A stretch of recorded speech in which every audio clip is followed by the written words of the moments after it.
اگر ہمیں کوئی شخص کہتا ہے کہ شب برات کو اٹھ کے نفل نہ پڑھو تو بھائی نفل ہم نے پڑھنے اللہ کی رضا کے لیے، ہمیں کسی بندے سے ڈگری لینے کی ضرورت نہیں، نہ تو ہمارے اور رب کے درمیان معاذ اللہ کوئی وسیلہ ہے کہ تو کہے گا تو پڑھیں گے، جب دل کرے گا پڑھیں گے اور جتنے دل کرے گا پڑھیں گے۔ ہم تو نفل کہہ رہے ہیں، اس کو ہم نے کب کہا ہے ضروری ہے جو عشاء پڑھ کے سو جائے فجر تک سویا رہے، ہم اس کو گناہگار نہیں کہہ رہے، لیکن یہ ضرور کہیں گے کہ گولڈن چانس مس کر دیا اس نے، چانس مس کیا ہے، یہ تو اللہ کی رحمت کا موقع تھا۔ حضرت سیدہ عائشہ صدیقہ رضی اللہ تعالی عنہا ارشاد فرماتی ہیں کہ شعبان کی 15ویں رات تھی، یعنی شب برات کی رات، فرماتی ہیں شعبان کی 15ویں رات تھی، میں نے اچانک نظر ڈالی تو حضور میرے بستر میں تھے، پھر میری نظر پڑی تو حضور نہیں تھے، میرے دل میں گمان آیا، خیال آیا کہ شاید کسی اور زوجہ کی طرف حضور کا میلانے تباہ ہو گیا ہو، وہاں تشریف لے گئے ہوں۔ فرماتی میں اٹھی باہر گئی تو نبی کریم علیہ السلام جنت البقیع میں تھے، قریب ایک جگہ پہ حضور دعائیں مانگ رہے تھے۔ فرماتے میں گیا تو حضور فرمانے لگے ابو بکر کی بیٹی تو نے کیا گمان کیا کہ اللہ کا رسول تیری حق تلفی کرے گا؟ عرض کی حضور آپ مالک ہیں، کہیں اور جانا چاہیں تو میری طرف سے پابندی نہیں۔ کہتی ہے وہاں کھڑے کھڑے میرے رسول کریم نے بیان فرمایا، یہ ترمذی کے لفظ ہیں، حضور نے فرمایا عائشہ یہ شعبان کی 15ویں رات ہے، مدینے میں سب سے زیادہ بکریاں بنو کلب کا قبیلہ پالتا تھا، فرمایا آج کی رات بنو کلب کے قبیلے کی بکریوں کی تعداد کے مطابق اللہ میری امت کے لوگوں کی بخشی فرما دے گا۔ یہ وہ رات ہے۔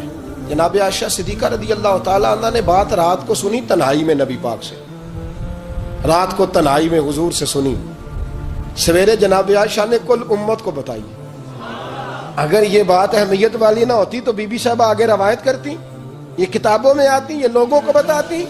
حضرت عائشہ نے روایت کیا اور مولا علی شیر خدا نے تو کھل کے کہا، ابن ماجہ میں حضرت علی سے پیار کرنے والوں کے لیے الگ عنوان، مولا علی نے کھل کے فرمایا شعبان کی 15ویں رات کو رات عبادت کرنا اور سویرے روزہ رکھنا۔ حضرت علی کا لفظ بائی نہیں سیاستہ میں، رات کو روز عبادت کرنا، دن کو روزہ رکھنا۔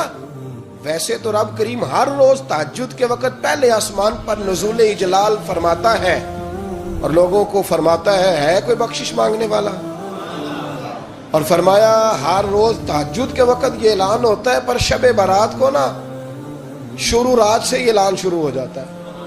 ادھر دیکھو میری طرف، مغرب سے اعلان شروع ہو جائے گا۔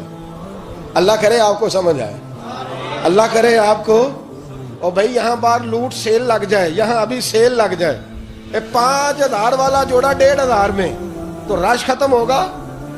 اور بھائی اگر یہ لگ جائے، چلو یہ تو دور کی بات ہے نا، ہم تو لنگر والے لوگ ہیں، اگر لنگر کا اعلان ہو جائے کہ بڑا تگڑا ہے، بڑا تگڑا، ہمارے ہاں تو شادی کی روٹی کھلتی ہے تو لوگ آخری روٹی سمجھ کے کھاتے ہیں، تو شاید اللہ ماشاءاللہ یہ آخری ہے، اس کے بعد نہ ملے گی۔ جب اعلان ہوتا ہے اور دعوت ہوتی ہے کہ کھلا ہے جی کھاؤ، کیا حشر ہوتا ہے، کیا انداز ہے۔ مولا علی شیر خدا حدیث روایت کرتے ہیں، رنگ کیا ہے؟ فرمایا باقی راتوں میں نا تھوڑا سا پیکج ہوتا ہے، تھوڑا سا، آخری حصے میں رات کے شب برات کو نا رات چڑھتے ہی اللہ پہلے آسمان پر جو اس کی شان کے لائق ہے نزول جلال فرماتا ہے، اور پہلا جملہ یہ فرماتا ہے کوئی معافی مانگنے والا؟ اللہ کرے آپ کو سمجھ آئے، یعنی معافی دینے والا کہہ رہا ہے چلو آؤ ادھر آؤ، ذرا معافی مانگو، میں معاف کرنے آیا ہوں، مانگو معافی، ہے کوئی معافی مانگنے والا؟ معاف کر دیں گے۔ اور آپ فرماتے ہیں ہے کوئی رزق مانگنے والا؟ وہ جو بڑی درخواستیں دیتے پھرتے ہیں نا مختلف اداروں میں، وہ ایک درخواست نا کل شب برات والی رات بھی دے۔ اللہ کرے آپ کو سمجھ آئے۔ وہ جو کہتے ہیں نا بڑی بڑی کمپنیوں میں نے اپلیکیشن جمع کرائی ہے تو کہیں کام نہیں بن رہا تو نسخہ دے رہا ہوں، ایک اپلیکیشن کل رات بھی جمع کراؤ انشاءاللہ کام بن جائے گا۔ اور میں نہیں کہہ رہا، مولا علی شیر خدا فرما رہے ہیں، اور وہ خود نہیں فرما رہے، وہ نبی پاک کا فرمان نقل کر رہے ہیں، اور وہ رسول اللہ صلی اللہ علیہ وسلم کی بات نہیں بیان کر رہے، وہ کہتے ہیں رب فرماتا ہے کوئی روزی مانگنے والا؟ سارے سیٹھوں، نوابوں، جاگیرداروں کے پاس جا جا کے تھک گئے ہو، ایک دن میرے کہنے پر، ایک رات، ایک دیہڑی ذرا شب برات والی لگا کے تو دیکھو، پر شرط یہ ہے کہ یقین کامل ہو، ارادہ یہ، مطلب اللہ معاف کرے، آپ نے ناراض نہیں ہونا، لیکن وہ ماحول اس طرح کا ہے کہ شب برات کو ایک دو ساتھی کو کہا رات کو عبادت کر کہتے جی وہ تو ٹھیک ہے پر سویرے چھٹی نہیں، کام کرنا ہے.